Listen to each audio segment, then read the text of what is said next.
25 বছৰীয়া যুৱতীক বিয়া কৰালে 75 বছৰীয়া বৃদ্ধই। পিছদিনা ৰাতিপুৱা মৃত্যু বৃদ্ধ সাংগাৰু ৰামৰ।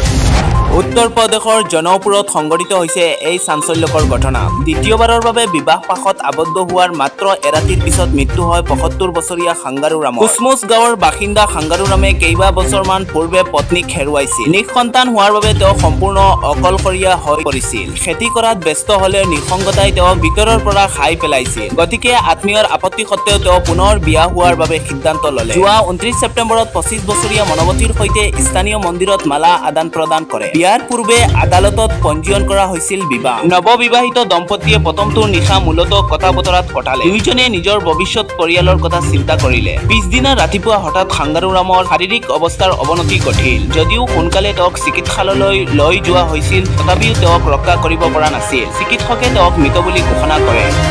আকস্মিক মৃত্যুৰ ঘটনাই গাঁওখনক ব্যাপক জল্পনা কল্পনাৰ সৃষ্টি কৰিছে। বহু আত্মীয় আৰু বন্ধু বান্ধৱীৰ মতে মৃত্যু হয়তো স্বাভাৱিক নহয়। ইয়াৰ আঁৰত হয়তো কোনো ষড়যন্ত্ৰ আছে। বিশেষকৈ দিল্লীত বসবাস কৰা পৰিয়ালৰ লোকে বিষয়টোক লৈ প্ৰশ্ন উত্থাপন কৰিছে।